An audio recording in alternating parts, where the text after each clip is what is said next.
आज आपको एक बहुत ही एक्साइटिंग स्पेस मिशन के बारे में बताने वाली हूँ। निसार ये नासा और इसरो का एक ज्वाइंट वेंचर है। सोचो, एक एसयूवी के साइज का सैटेलाइट है जो इतना पावरफुल है कि वो टेनिस कोर्ट के आधे एरिया में यानी 0.4 इंच से भी छोटी चीज की हरकत पकड़ सकता है। कमाल है ना। हेलो एवरीवन, मैं हूँ पल्लवी। आइए जानते हैं निसार के बारे में। निसार का फुल फॉर्म है NASA ISRO synthetic aperture radar. इसका मेन काम क्या है? सिंपल लैंग्वेज में बताऊं तो ये हमारी अर्थ की सरफेस पे हो रहे चेंजेस को मेजर और अंडरस्टैंड करता है। अब आप सोचेंगे कि इससे हमें क्या फायदा होगा, तो बहुत सारे फायदे होंगे। ये सैटेलाइट अर्थक्वेक, लैंडस्लाइड्स और सी लेवल में चेंजेस को ट्रैक करेगा, क्लाइमेट चेंज और लैंड यूज के पैटर्न को भी मॉनिटर करेगा। लेकिन अफसोस की बात ये है कि ये इस साल लॉन्च नहीं हो पाएगा। पार्लियामेंट में ये रिवील हुआ है कि इसरो के अपकमिंग प्रोजेक्ट्स में निसार शामिल नहीं है। लेकिन क्या हुआ? एक्चुअली जब ट्रेनिंग चल रही थी, पता चला कि इनके एंटीना में कुछ इम्प्रूवमेंट की जरूरत है, इसलिए इसे वापस अमेरिका भेज दिया गया है। पर टेंशन मत लीजिए, ये प्रोजेक्ट कैंसिल नहीं हुआ है, बस थोड़ा डिले हो गया है। जब ये लॉन्च होगा तब क्या क्या कर पाएगा ये भी जान लीजिए।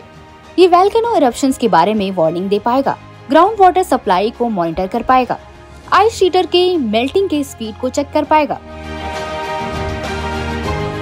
और सबसे इम्पोर्टेंट बात, निसार को जो डेटा मिलेगा वो दुनिया भर के लोगों को नेचुरल रिसोर्सेज और हैजर्ड्स को बेटर मैनेज करने में मदद करेगा, जिससे वैज्ञानिकों को क्लाइमेट चेंज के इफेक्ट को समझने और सोल्यूशन ढूंढने में भी हेल्प मिलेगी। अब निसार के बारे में भी कुछ रोचक बातें जान लेते हैं। निसार में दो अलग अलग रडार सिस्टम है, एल-बेड और एस-बेड। ये दोनों मिलकर पृथ्वी की सतह का बारीकी से अध्ययन करेंगे। इसमें से हमें जीवन की नीचे तक की जानकारी मिल सकेगी।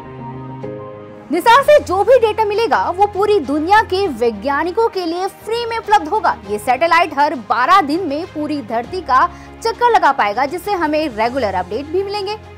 जंगलों के विनाश और उनकी वापसी को ट्रैक करने के अलावा निसार किसानों को फसलों की स्थिति और मिट्टी की नमी के बारे में जानकारी देगा। बाढ़, सूखा या भूकंप जैसी आपदाओं के दौरान ये तुरंत जानकारी देगा। इससे बचाव कार्य में मदद मिलेगी।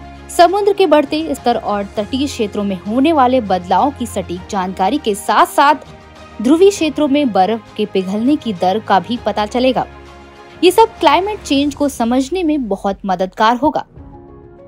तो दोस्तों, ये है निसार, एक छोटा सा सैटेलाइट, पर इसकी कैपेबिलिटीज बहुत बड़ी हैं। ये सिर्फ एक सैटेलाइट नहीं है, ये तो एक गेम चेंजर है। इसकी मदद से हम अपनी धरती को बेहतर समझ पाएंगे और उसकी रक्षा भी कर पाएंगे। जब ये लॉन्च होगा तब हमारी अर्थ के बारे में बहुत कुछ नया सीखने को मिलेगा। तब तक फिंगर क्रॉस और वेट करते हैं इस अमेजिंग मिशन के लिए।